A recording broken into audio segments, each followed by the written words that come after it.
So this is a series of videos on about teaching art, and I call this Under the Magnolia Tree.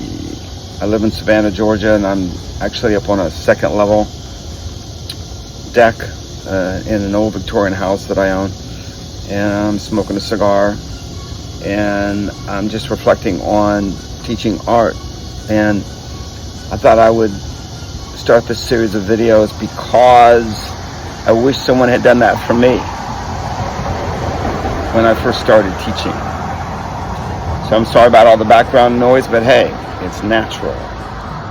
So the thing about teaching art, when I first started teaching art, I went to several of the high schools and a couple of the junior high schools just to see the teachers and see what was being taught and how they were teaching.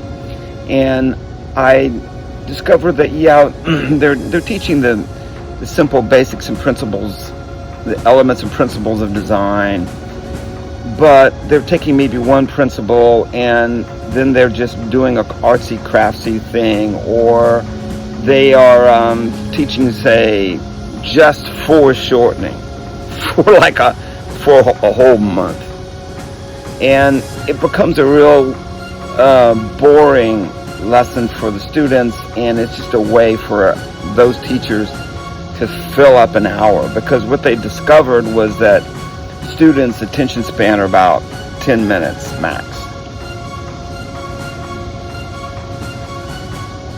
So in going back to my art room, over the years I decided we've got to change something here in terms of the standards.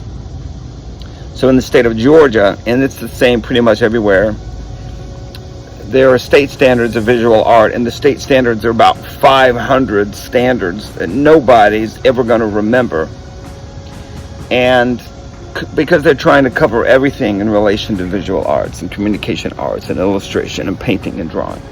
And then the students, the majority of the students, they're not even in the classroom because they want to learn art. They're only in the classroom because they couldn't take drawing, because they couldn't take theater or band or chorus. And so you get these students who, they don't even want to be in there because they know they can't draw, but it's the easiest credit.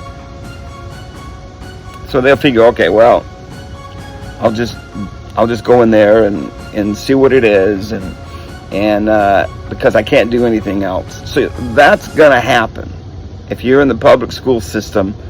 I don't care if you're in a charter school or if you're in the public school system or private school, that's gonna happen. So how do you deal with those students?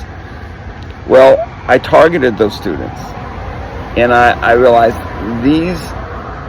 there has to be art lessons that can reach them. And if you can reach them, then you can reach all the rest of the students.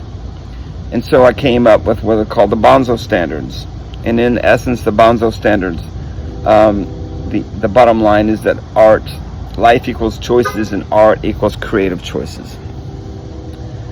So I want to encourage you to check out the Bonzo standards on the homepage of Partner Lessons, because they bring meaning into each student's life.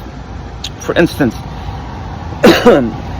nowhere in all of the art standards of the state of Georgia does it mention risk taking, and yet all art is about risk.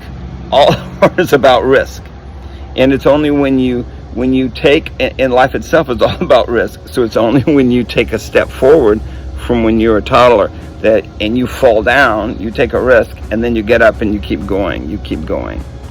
So it's the same in art. And so I encourage you to check out the Bonzo standards, and I encourage you to just keep watching these mini video editorials on how to teach art so that they can be a point of encouragement. Ciao.